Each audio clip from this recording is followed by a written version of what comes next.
Alin ang gagawin mo dito?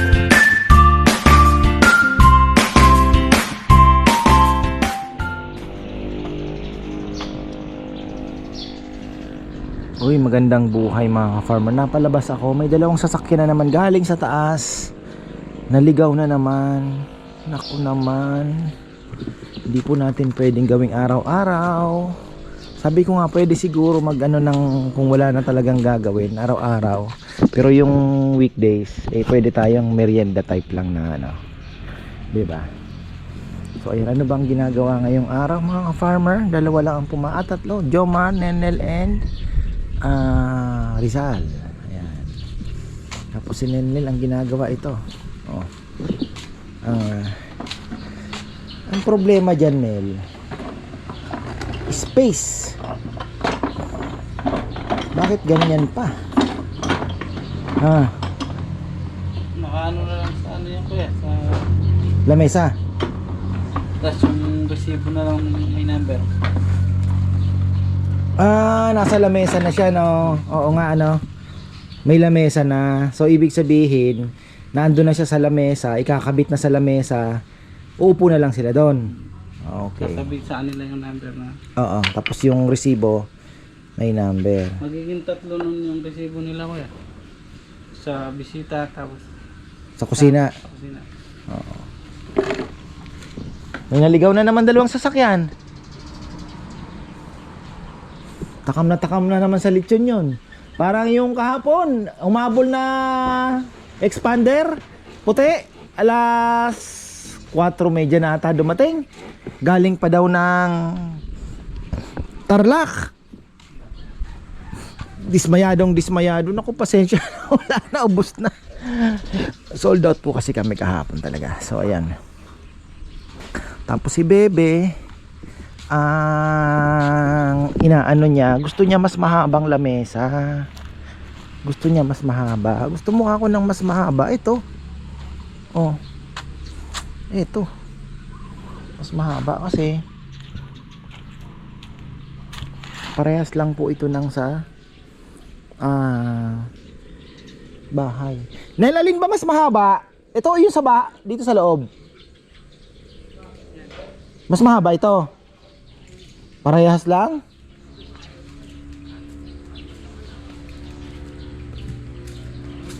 Sabi kasi ni ate mo, gusto niya daw mas mahaba. Kung gusto niya ka ako, ito. Makitid nga lang, no? Makitid siya. Makitid. Init ah. Haba lang ng konti ata. Oh, konti lang ang haba niya. Pero pwede na. Pwede na yan. Tapos ito, oh, tingnan niya. Meron ng resin dyan dumating.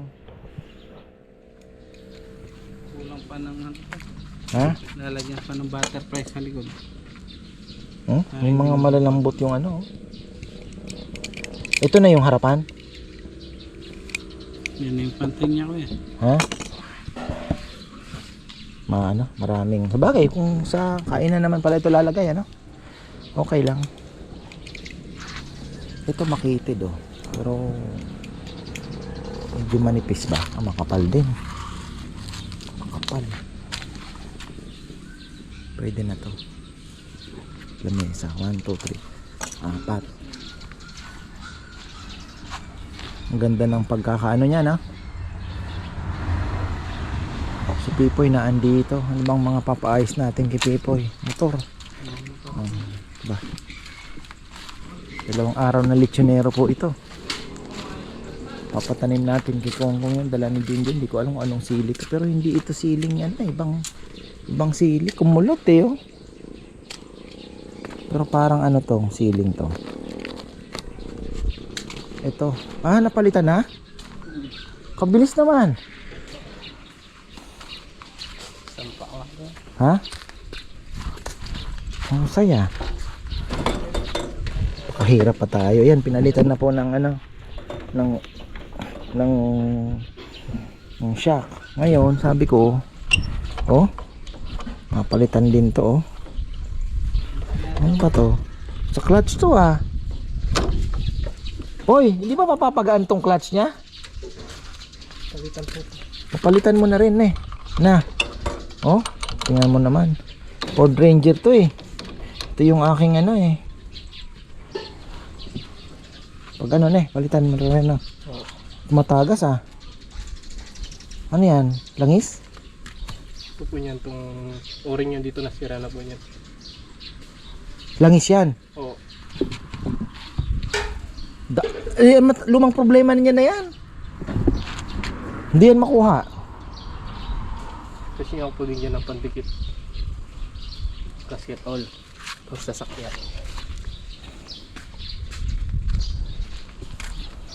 Ba't di ka dito gumawa sa lilim? Malilim naman po. Shock din po yung nalat papalitan. Ha? Shock din daw ang papalitan. So motor-motor muna tayo ngayong ano. Nagdala sinaan pala ng ano ng galing sa ano na patubo nila na ano. Ayan.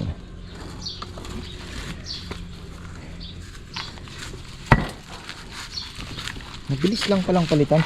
Pero luma itong papalitan mo. Opo. Galing kay Inel po yan. Flat pa po. Sa likod. Flat. Oo. Ganda. Tapos si Rizal naglilinis ng storage. Grabe po yung ano, dumi doon. Hindi pala dumi, kalat, sabog. Yung storage room namin dahil yung mga gamit po namin sa lechon business na andun lahat. At pati sa lechon house, yung mga containers na andun. So nag-occupied po na-occupy niya yung space. Ang dami. Kailangan, sabi ko nga, yung dating kulungan ng bibi ba ang nilagay ko doon, manok, dating manok, kasi dati ba diba hihiwalay ko sana yung darag tsaka yung ano, hindi din materialize gawa ng yung manok ay nalipad. Ngayon ang gagawin natin, baka doon na lang po gumawa kami ng storage room talaga ng yung mga sa lechonan, malapit pa kina Jaisel. So yun ang inaano namin ngayon, pinag-uusapan ni Bebe na isa sa mga uunahin. Pero syempre priority muna natin ngayon is the business dahil medyo kinakapos po tayo sa parking at sa the same time sa mga kubo. So yun po muna ang uunahin natin din. Si Junjun, ano itong ginagawa ni Junjun? Swing. Hindi ko alam kung bakit inuna ito. Yung tulay na ng ano, tulay ng ano sana, pero okay na, wala na, andito na. Araw na naman tong ilang araw na naman. Ha? Tanong mo kay Papa yan, marami nang nakita ko doon sa kwarto niya eh. Dami na naman itong araw na mauubos.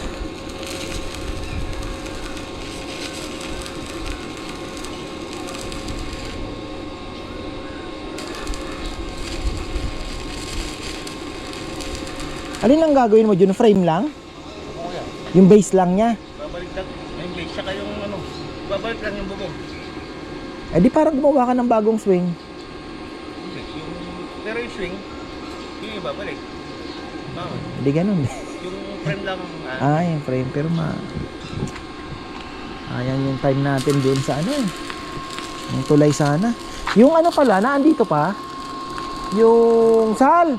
Hanapin mo nga pala yung ano, yung PVC na yung kulay gray. Pwede naman sigurong pinturahan yun dyan, ano?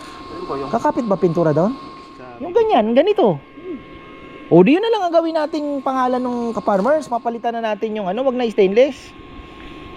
Yun, gugupitin lang. Yung doon sa view deck na nalulusaw ng mga Ipa-flat lang. Oo. Naandyan yan eh. Yung PVC malapad pa yun, dalawang ganito pag dugtungin mo. O kung masyadong ano, pwede nating igupit anuhan, bawasan, tabasan. Ha? Oo, tapos kukulayan na lang naman yun kung mapipinturahan. Di ba hindi naman na binalik kay Rodel yun? Hindi ko na pinapalitan yun eh. Kulay gray yun. Nagkamali ng dampot yung mga bata niya. Andito lang yan. Oh, yun. Tingnan nyo. Lapad pa. Malapad, ayan oh. Kung gustong ano, pwedeng bawasan yan. Dami to. Oh, dami yan, 10 yan eh. Ilan ba yan? 10? Ay, 5, oh, yun. Unang-una kong bike ko. Gusto ko magkaroon ng bike. Wala na rin naman to eh. Gusto ko sana gravel bike eh. Kaya lang, sayang ang pera. Luho. Ha? Hindi, gagastusan mo pa yan ng magkano na naman.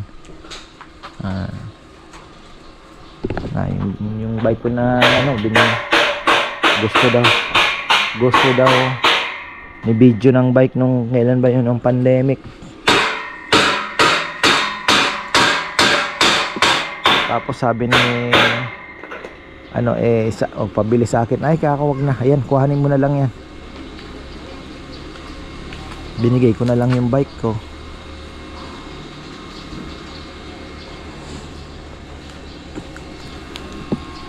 Ito, bike ni Papa yan, oh. Gamit na gamit yan. Kaparada. So ito pala, frame niya. Parang ang pinaka-swing. Pero frame pa din, ano. Bigat. Ito yung ginagawa niya. Tapos, ito, tumagas na. Hindi ako makapagpatubig. Ayan. So,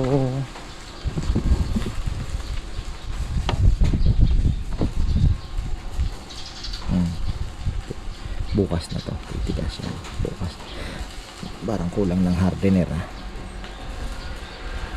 so bukas pwede na yan gamitin, magpapatubig na tayo.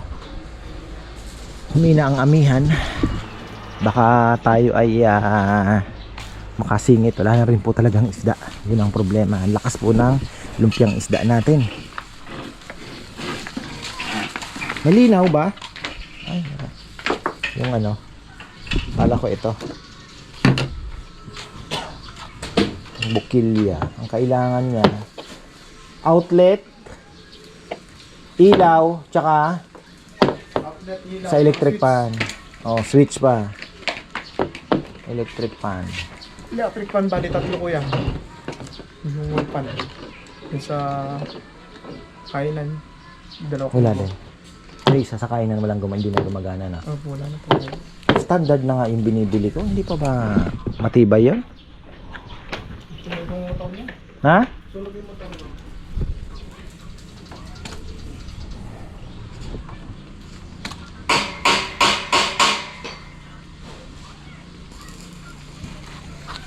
So, bali ito.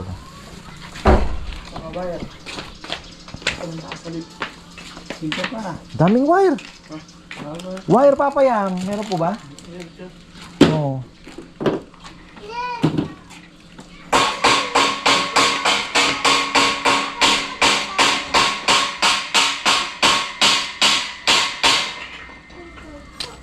Bah, sugat ka.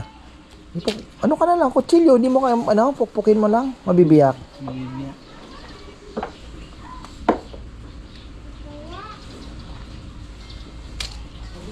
Lagari. Malaki. Oo nga, no? Dapat maipit talaga siya, no? Dapat manipis lang. Oo. Hanggang ilang lamesa na tayo? 30. 30. Tapos yung mga kubo, may pangalan naman, di ba? Wala na. Bago na nga akong design ng kubo eh. Kahit 4 sigurong kaya na siguro dun, 4 pa additional. Ang ganda siguro. Yung may duyan ko. Hindi, yung dito lang sa harapan ng Hansel tsaka ay harap ni Hanik tsaka Maisel. Isang pahaba na lang na may bubong. Tapos i-divide na lang natin into 4 or kung 5 mas maganda. May mga upuan. Direkta na yung upuan sa lamesa. Fix na. Hindi na yung may sarili pang mesa yung loob. Para marami ang yung mga maliliit lang, no? Minsan 8. Oh. Ano kuya, mag-ano tayo? Magigilog ilaw tayo? Oo. Alin bilog ilaw? Yung ganun lang, yung malaki. Ayan, dito lang po ako nag-ikot-ikot. Naka-isang video tayo. So ayan po ang ating mga pending. Napakarami pong gagawin. Hindi po tayo mauubusan. Yung budget lang na pampagawa ang mauubos. Hindi ko po alam kung kailangan nang unahin yung asintahan na namin yung March na pala. 2 weeks na lang. Kailangan na po siguro naming asintahan yung yung parking namin. Excited na rin ako na magawa yan. Siyempre siguro hindi naman po gagastos ng ganong kalaki kasi hollow blocks pang asinta, tapos bakal, tapos yun labor and another tambak. Balak ko hanggang doon lang para makapasok pa din po yung truck. So pwede natin siyang isingit kahit wala pa pong tambak na para doon sa island mga farmer. So at least kaya naman pagsunod-sunurin kasi kung hindi po tayo makakagawa ng kubo kung hindi mauuna yung parking dahil kakainin po yung parking din. Marami din pong sasakyan ang masasacrifice kung sakali man po na tayo ay mag-uunahin natin yung kubo na hindi pa ayos yung parking. Pero kung maayos na yung parking, mas luluwag, mas magiging organized dahil lalagyan po natin yan ng mga guhit-guhit para hindi sabog-sabog kung balabalagbag yung pagpapark po nila. So magiging mas maganda po yan, mas maayos. Kaya ayan, abangan ninyo at hopefully masukat din namin yung diba, para at least gusto ko sana ang baliktaran, ganda sana ng baliktaran. Kaya yan, tingnan natin kung baliktaran maganda kung baliktaran. Yun nga lang, syempre yung pagmamaniobra, baka hindi ko lang alam yung sukat nung sa SM na baliktaran malay natin mas natin. So ayan, hanggang dito na lang po. Maraming salamat at sana amihan, pahinga ka naman para makapamalengke kami, makabili man lang ng isda. Ayan, pero humina daw sabi nung naando na lang sa bandang North Luzon po daw yung amihan, kaya pala umakyat yung shear line from Bicol, biglang inulan yung Central Luzon, Manila, and ngayon nasa may Cagayan daw. Kaya sana mga ilang araw magpahinga para by Wednesday or Thursday, pero alanganin po kailangan pinaka Wednesday kailangan makabalik na rin po kami dahil gagawa pa ng lupya. So yan, maraming salamat at magandang buhay. Ito ata yung gustong ni Papayam. Ito yung mismong kahoy, talagang ang maganda talaga ay puro bakal talaga lahat. So ito palit na, ito palit din, ito palit din. So ito lang ang kukunin, ito yung pinaka lang. So parang ganon din pala, tapos yung bubong ipapatong. Ito papalitan na yung mga kahoy. Tibay-tibay pa naman Tapos yung mga bakal na pang sana, ayan, naka-ready na pinaka bridge nung hanging. Ayan, hanging bridge doon sa ayan na yan na po yung mga bakal.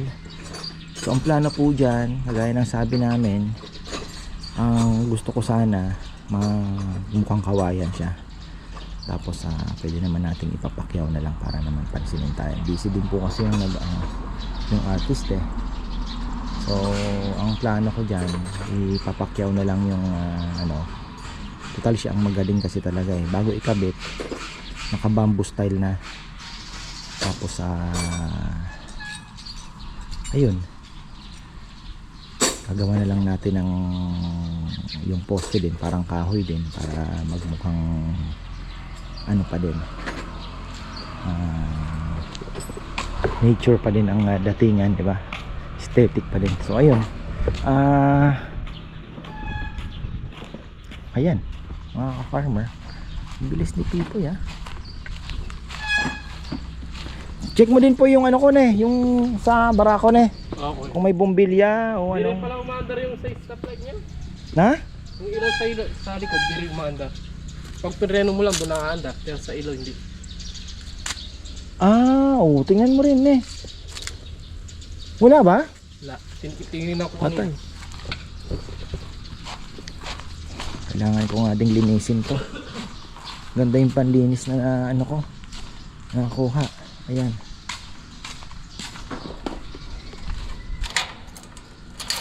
Ito oh, walang, hindi po umiilaw. Ah, baka ano lang daw. Baka tawag dito. Pundido lang. Oh, wala nga.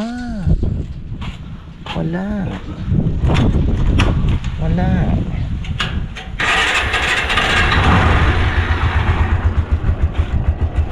Dapat iilaw to, no? Pero pag umiilaw lang, Palagay ko ano, connection. Hindi ba? hindi, so kuya, pinalagay mo to, no? Pinabigyan mo na switch. Matagal na yan. Nung inano yan, nawala nung inano, Nawala. pinul wave. Ah, oo nga pala, mawala. Ha? Kung hindi niya inayos yung doon sa ulo, pagtatap ka kasi dito eh. Para mandan lang yun. Oh, hindi niya alam gawin. Importante yun eh. 'Di ba? Sa gabi wala kang ilaw. Hindi ko naman napansin eh. Lang, pero pag preno lang, doon na umaandar. Eh hindi nakapreno ka bang umaandar? Eh, 'di ba? So ibig sabihin pag pinul wave, kailangan pala talagang May iba pang wiring. ayun lang. Yun na yun. Hindi bara, hindi ano pundido. Wala rin yung dito mo ano eh. Tingnan mo dito, wala. Oh, wala din yan. Ito nga, yung ilaw nga dyan, wala. So, ibig sabihin, hindi pundido yung ano, no? Hindi. Hindi siya pundi. Meron lang nawalan sa pagkakas. Hanapin kami.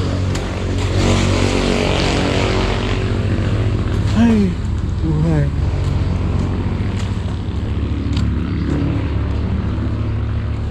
Ito kailan kaya papakuha ni Nanay Christy? Ang busy si Nanay Christy Fermin eh.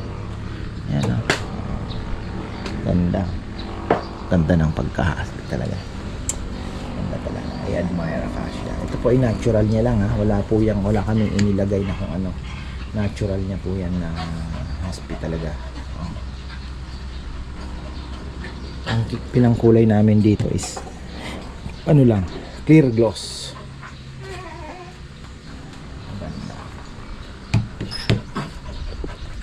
Gandang tambayan. Ayan o, shout out pala kay Kuya Gilbert Cuevas. Si Ate Mar Malyari, ayan, siya po ang nagprint niyan. Gumawa ng mga numbers na yan.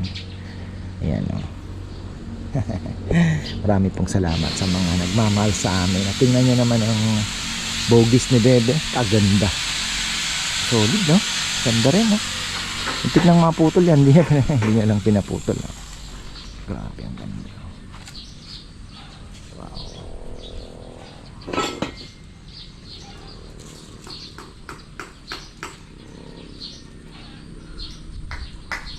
Halos buong frame pala yun eh no? Ang babalik lang yung swing saka yung... Oh, yung swing lang ang ano na eh. Oh. Tapos pakita ko lang yung anak ni Becky. Alin kaya anak ni Becky dito? May ano din ah. Maliit pa ata yung anak ni Becky. Nasaan yung anak ni Becky? Ah, yun doon. Yun si Becky. Ay, si Becky si ano, Chuchay. Lalaki. Oh, lalaki eh. Di ko lang alam kung alin dyan. Maliit pa. Yung pinakamaliit siguro yun naandun.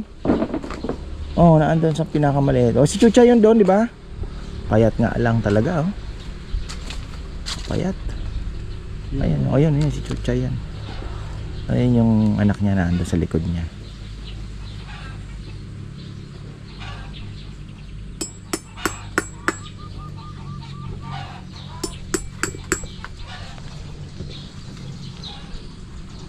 Kailangan na naman magpatubig ng fan do. Umaba na naman. Bilis. Magkano kaya ang pakabit ng solar na ano? No. Yung solar pump lang na hindi na sila magbubutas siguro Kasi yung package nila halos almost 100, sila pa yung nagbubutas. O hindi ka na bububutas, sa kasawsaw na lang dito. Kaya lang solar na yung gagana para lang ibato yung tubig, no? Pwede, no? Makukuha ulit? Di dyan lang nakasawsaw. Nakasawsaw? Oo. Solar lang ang ano, mas mamura na siguro, ne?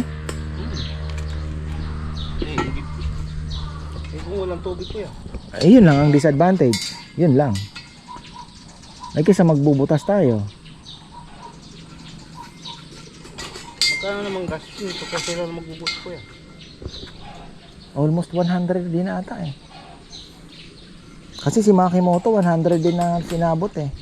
Kasama na yung solar no? Oo yata.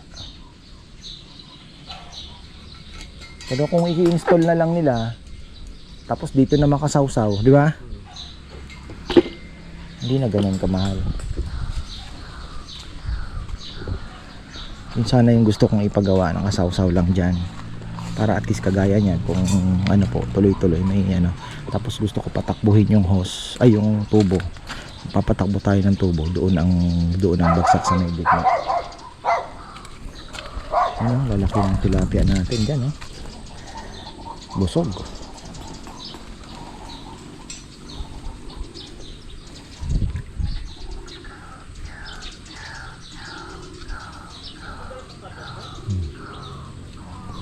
Yun, oh. Daming pagkain, hindi po sila nagugutom.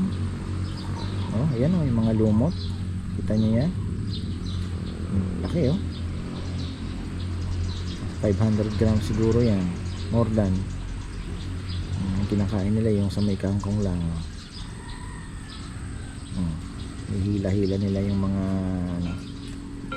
Ganun din dito. Kaya hindi pinapansin ang feeds eh. Ano na?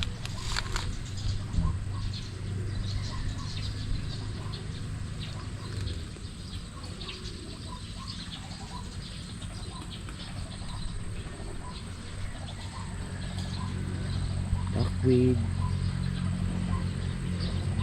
Mga lumot-lumot.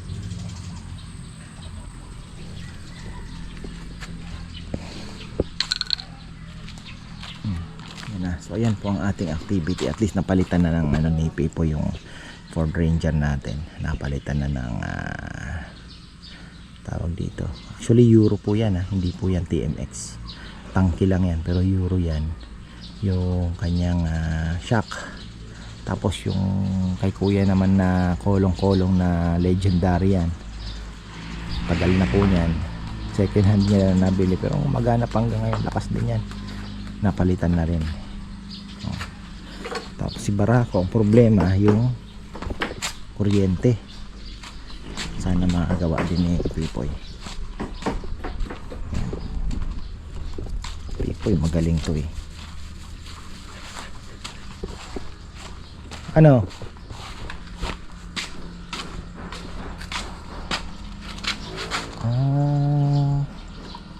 Buti na pag-aralan ng mga wiring na yan. Una ko pinag-aralan wiring pagkatapos makina. Pero bago ka naging mekaniko, siraniko ka muna. Ha? Sisira ka muna eh, no? Hindi, inuuna ko sinisira yung akin muna para sigurado. Mahirap na sa iba. Pero marami na rin nagpapagawa sa'yo, no? Oo. Marami na ka nang naloloko, no? Hindi, marunong naman siya. Nasa hilig talaga. Si Dexter yan din ang hilig eh. Ne? Ha? Opo. Kalikot, no?